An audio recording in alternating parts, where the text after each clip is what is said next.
আব্বু আম্মুর ডিভোর্সের 18 বছর পর নানু বাড়িতে যাচ্ছি। ছোট বোনের বিয়ে, তাই না গিয়েও পারছি না।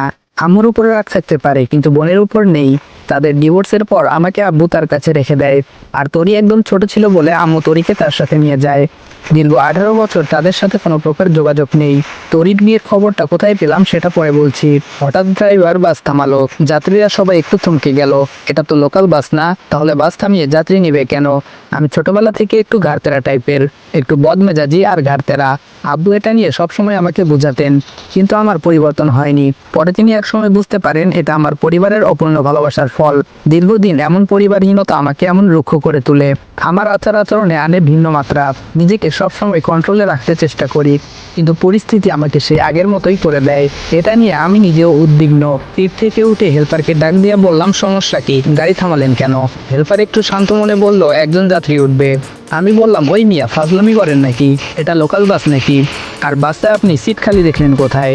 হেল্পার আমার কথার উত্তর দিতে দিতে বাসে যাত্রী উঠে গেল। ড্রাইভারও গাড়ির সামনের দিকে অগ্রসর করলো।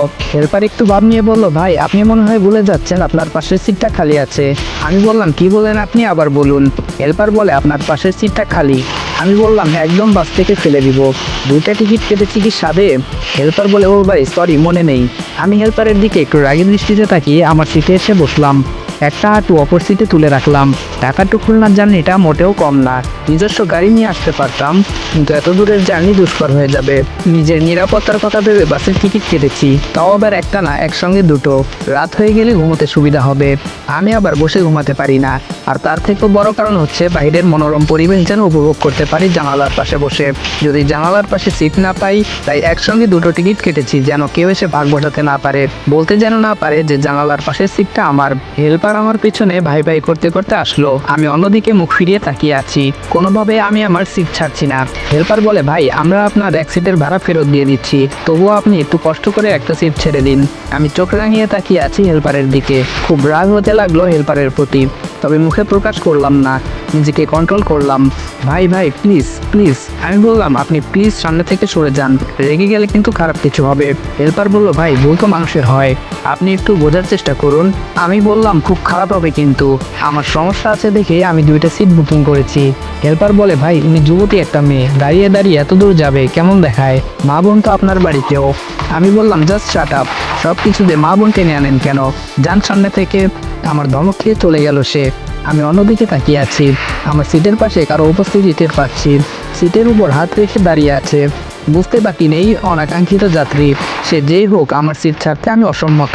আমি একবার মেয়েটার দিকে দৃষ্টি দিলাম। দেখে মনে হচ্ছে কোনো কলেজের স্টুডেন্ট, হোস্টেল থেকে ফিরছে, কেননা কাঁধের মাঝে বেশ বড়সড় একটা স্কুল ব্যাগ। আর বাস থামিয়েছিল একটা মহিলা হোস্টেলের সামনেই। মেয়েটার শ্যামবর্ণ মুখের রং, তবে ততটা কালোও নয়, আবার অতটা সুন্দরও না। তবে মুখের মাঝে আছে অজস্র মায়ের বসবাস। শ্যামলা মেয়েরা এমনিতেই অনেক মায়াবী হয়। আমি অবশ্য কাউকে বাস্তবে তেমন দৃষ্টিভঙ্গিতে দেখিনি।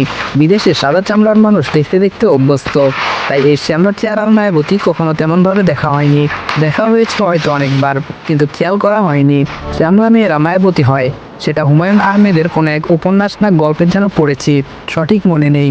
বাক্যটা মনে আছে, কিন্তু গল্প মনে নেই। যাই হোক, প্রায় 15 মিনিট হতে চললো। মেয়েটাও কিছু বলছে না, বসবে কি না।